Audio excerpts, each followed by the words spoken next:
السلام عليكم ورحمة الله وبركاته. معاكم مروة أو مامة عدي. النهاردة أنا هقول لكم طريقة عمل القراقيش السادة بطريقة مختلفة ونكهات مختلفة غير الموجودة على اليوتيوب. جربوا معايا الطريقة، والطريقة دي تنفع للمبتدئين خطوة بخطوة. بتطلع تحفة. أنا جربتها كذا مرة بصراحة، يعني أنا مش بحط لكم الحاجة من أول مرة، لما بعملها كذا مرة وبتعجبني بنزلها على القناة. لو أول مرة تشوفوا قناتي بليز اعملوا لي لايك للفيديو، سبسكرايب للقناة وفعلوا الجرس عشان يوصل لكم كل جديد. ويلا بينا نبدأ الفيديو. في البداية أنا هقول لكم بس المكونات اللي أنا هستخدمها. أنا عندي كوباية لبن، ممكن ما استخدمهاش كلها. عندي دي كوباية سمنة ودي كوباية زيت. لا، الزيت الموجود عندك استخدميه مفيش مشكلة، والسمنة برده الموجودة عندك استخدميها. طبعا لو فلاحي هتبقى أفضل، ولو زيت نضيف زي مثلا عافية وكريستال برده هيكون أحسن. بس عادي يعني، لو زيت تموين والله يعني عادي، لو السمنة كويسة وزيت تموين عادي بتمشي يعني، وما بيبقاش باين أصلا في النص. أنا بستخدم الدقيق اللي هو البيكي بيكر. الدقيق ده سعره 18 جنيه ونص او 19 جنيه. ده دقيق لكل الاستعمالات، بصراحه بيطلعها تحفه تحفه تحفه. يعني يعتبر من الدقيق اللي هو مش غالي قوي في السوق. يبقى انا هستخدم كيلو دقيق. انا هعمل كيلو دقيق، كوبايه لبن، كوبايه سمنه، وكوبايه زيت. وهنا عندي حوالي معلقتين وشويه من الكمون. هي على اليوتيوب بيعملوها باليانسون والشمر، لو انت عايزه بتحبي اليانسون تمام وبتحبي الشمر تمام، بس انا جربتها بصراحه بده وده فحبيت الكمون خالص. ومعلقتين سمسم، وعندي كمان رشه ملح ونتفه سكر، يعني حاجه بسيطه سكر. تمام. وعندي هنا كيس خميره، ويعني كيس انا مستخدمه منه بيكنج باودر. اول حاجه هعملها هي ان انا هعمل الخميره. طيب انا اول حاجه عندي هحط حوالي نص كوبايه يعني ميه. تمام، تكون الميه دافيه علشان بس تتفاعل مع الخميره.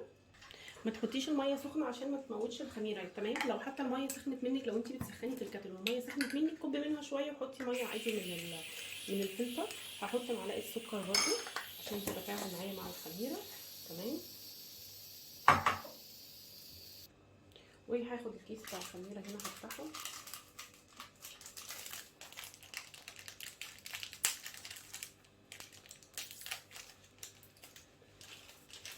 وهحط هنا.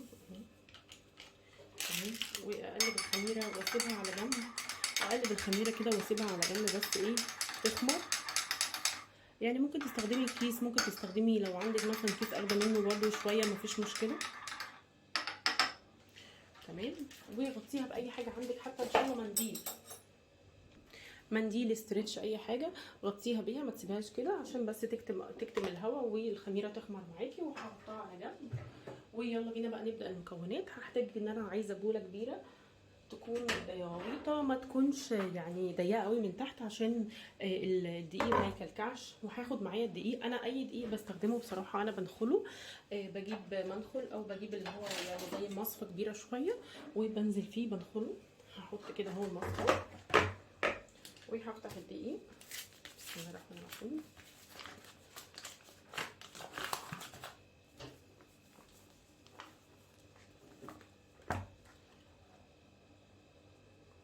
عشان بس يبقى مفرغ كده، يعني ايه، ما يبقاش مكتوم والهواء بتاعه يكون مفرغ.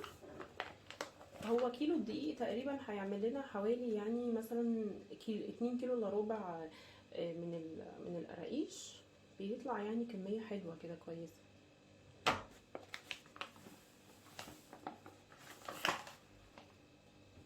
يعني 2 كيلو الا ربع، 2 كيلو. انا بصراحه ما عنديش ميزان عشان اقول لكم بالظبط الوزن، بس احنا لو قلنا ان الكيلو 4 كوبايات، واحنا بنحط كمان 3 كوبايات تاني، مثلا كوبايه ميه، كوبايه زيت، كوبايه سمنه، فكده معانا 2 كيلو الا ربع. تمام. طيب انا كده خلاص بنخل الدقيق اهو.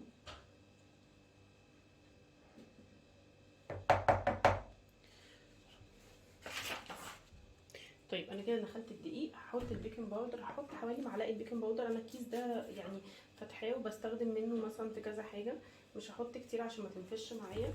هحط المكونات بقى الجافه اللي هي معلقتين السمسم ومعلقتين الكمون. تمام، انزل بيهم كده معايا، ورشه ملح وحته صغيره سكر، بس يعني ايه، بتدي طعم كده معاها. وهقلبهم كده مع بعض، يعني اخلطهم كده مع بعض. استخدمي ايدك، مفيش مشكله. لو انت يعني غاسله ايدك كويس، احنا كلنا بنستخدم ايدينا عادي، مفيش مشكله. طيب انا هعمل ايه دلوقتي قبل ما انزل بالخميره؟ طبعا انا بسيب الخميره اللي هي تخمر، هنزل بالزيت والسمنه، يعني اعمل كده زي حفره في النص كده، يعني زي الكحك. تمام. وانزل كده بالسمنه، وانزل بنص كوبايه زيت كده. هي دي المكونات الاساسيه بتاعتها. وابدا ان انا يعني ابس العجينه، يعني هي ما بتتعجنش، هي بتتبس زي الكحك. تمام. ابدا ان انا اخلطها. حاولي بس ان انت تخلي يعني الدقيق، يعني كل ذره سمنه وكل ذره زيت تكون دخلت فيه. تمام. اهو انا معاكم خطوه بخطوه اهو، عشان بس ايه اللي هو يعني ما يبقاش في حاجه ناقصاكم. ولو عملتوها بالظبط زي ما انا عاملاها كده، والله بتطلع زي العسل، احسن من بتاعه بره ونضيفه. يعني انت اصلا ما تعرفيش هو بره بيعملوا ايه اصلا، يعني هما يعني بيبقوا مدارين، ما تفهميش هما بره بيستخدموا ايه ولا بيعملوا ايه. فانت لو بتعمليها بايدك فانت ضامنه نظافه ايدك، عارفه ان لو ابنك كل منها، لو جوزك كل منها، لو انت كلتي منها، فالدنيا بتبقى كويسه معاكي. تمام. انا هبدا ان انا ابسها كده. يعني بصوا هي الدقيق الابيض اهو فيها، فانا هبدا ان انا ابسها لغايه لما كلها يعني زي تصفر كده، او تبقى عامله زي الرمله المبلوله كده. بسبب ايه؟ بسبب ان الدقيق السمنه والزيت دخلوا فيها. تمام. واحده واحده بس، يعني ادخلهم فيها وبعدين ابسها. هبسها وارجع لكم عشان ما اطولش عليكم الفيديو. انا حابه اشارككم في اخر خطوه كده في البس اهو. تمام. انا كده حاولت ان انا الم العجينه كده خالص، وان انا يعني اتبلت كلها بالسمنه والزيت. ساعات تحت القعر كده بيبقى الجزء اللي هو اللي تحت ده في البوله بيبقى فيه دقيق. حاولي برضو ان انت يعني ما تخليش حاجه فيها دقيق كده، اللي هو اللون الابيض ده يكون اختفى خالص زي ما انتم شايفين اهو. بصوا. تمام.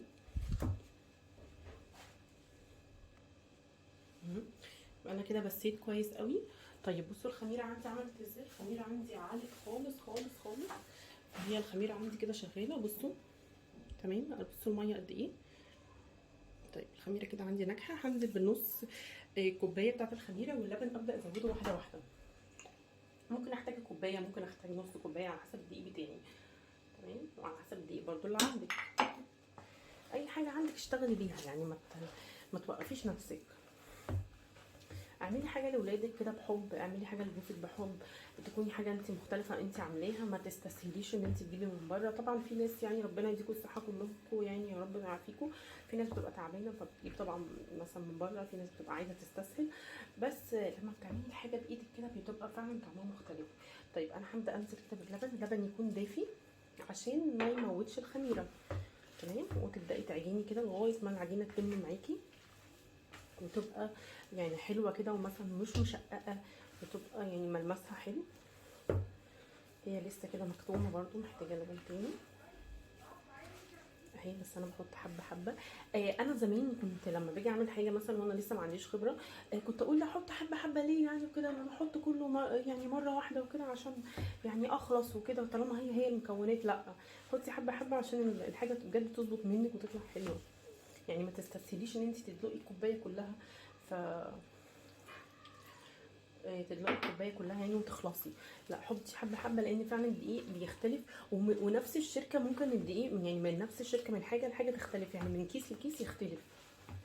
لو حتى نفس الشركه معاكي. بصي انا اهو بلم العجينه. يعني انت مش بتعجني، يعني انت يعتبر بتلمي العجينه يعني وبتدخلي فيها اللبن. اللبن في العجن بيبقى حلو. ما عندكيش لبن هتستخدمي ميه. القراقيش دي بتبقى حلوه جدا في الفطار وفي العشاء. يعني مع كوبايه شاي بلبن كده في الفطار وفي العشاء بتبقى حلوه قوي.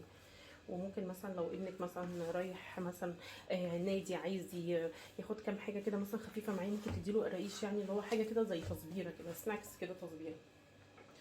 تمام. انا هحط برده تاني. انا حاسه ان هي برده لسه محتاجه. طيب افرض انت حطيتي ولقيتيها طارت خالص، هتعملي ايه؟ زودي دقيق عادي. خلي دايما يعني دقيق عندك يكون استبن. انا طبعا عندي دقيق غير الكيس ده، فانا لو في حاجه باظت مني عادي هزود.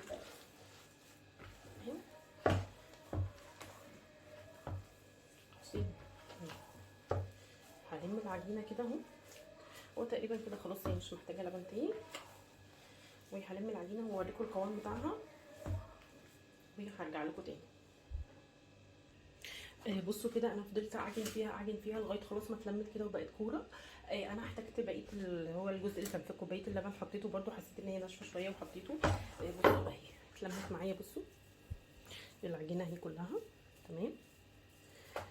بصوا كده العجينه ده بيبقى ده قوامها اهي. بصي عليها كده حسيتيها طريه مش مشققه. لما تخمر كمان هتبقى حلوه جدا. هلمها واضمها تاني واغطيها بقى باي حاجه، بكيس ورق استريتش، كيس تلاجة، اي حاجه تكون نظيفه، فوطه نظيفه عندك، يعني اي حاجه. وتبداي ان انت تسيبيها تريح. لو في الشتاء سيبيها تريح لها ساعتين ساعتين ونص. لو في الصيف خليها ساعه وابداي اشتغلي فيها، لان اصلا الصيف الحاجه بتخمر بسرعه، وهي اصلا كده كده هتخمر معاكي في الصواني. تمام. انا هسيبها ترتاح وارجع لكم. هنا نبدا بقى نعمل القراقيش. العجينه اهي بصوا زي ما انتم شايفين العجينه جميله خالص. هبدا ان انا اخد حته. تمام. دي العجينه عندي اهي. تمام. هبدا ان انا افردها. ممكن تفرديها بايدك، ممكن تفرديها بالنشابه. افرديها بس كده، حاولي ان انت تبططيها الاول. النشابه المتاحه عندي اللي هي دي، اللي هي نشابه الفطير. تمام. لو عندك حاجه تانية طبعا يبقى افضل، لان دي طويله شويه.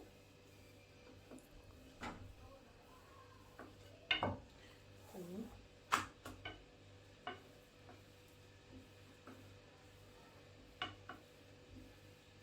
طيب انا كده يعني حاولي ان انت بتفرديها تخليها زي المستطيل بس عشان تطلع يعني اكبر عدد ممكن. لو في حاجه باظت منك عادي شيليها ودخليها في العجينه اللي بعديها، ما فيهاش اي مشكله. طيب انت بتقطعي بايه؟ انا بقطعه البيتزا. تمام. لو ما عندكيش قطعه البيتزا ممكن سكينه عادي. هشيل بس الجزئيه دي. تمام. وابدا اخد من اللي بعدها اهو، وابدا ارص في الصينيه. هاخد بس الطرف ده اشيله واخد اهو. انا بحب اعملها بصراحه مقاسها مش كبير قوي، تبقى متوسطه يعني، تبقى على قد يعني قطمه كده او قطمتين بالكتير. تمام. صينيه مدهونه زيت اهي. تمام. بمنديل دهنتها زيت وبعدين مسحتها بالمنديل عشان الزيت ما يكونش كتير. وببدا ان انا ارصها فيها. بسم الله الرحمن الرحيم.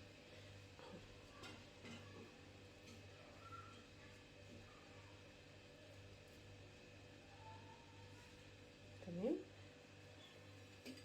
اللي بعديها برضو اهي. حاولي وانتي بتقطعي ولا ترفعيها قوي ولا تخنيها قوي. طيب تخنت منك عادي شيليها، وبقي في العجينه اللي بعديها دخليها. تمام اهو.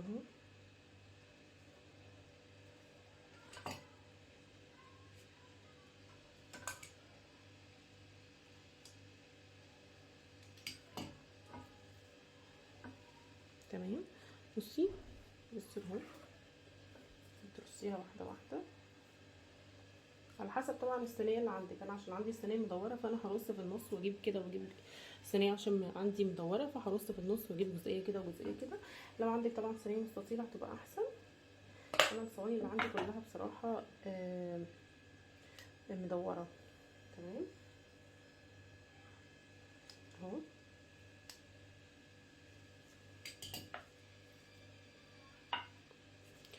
سهله وخلي بالكم ما بتاخدش وقت كتير يعني، هي بس يعني انا بحبها بصراحه بالشكل اللي هو السمبوكسه ده شويه.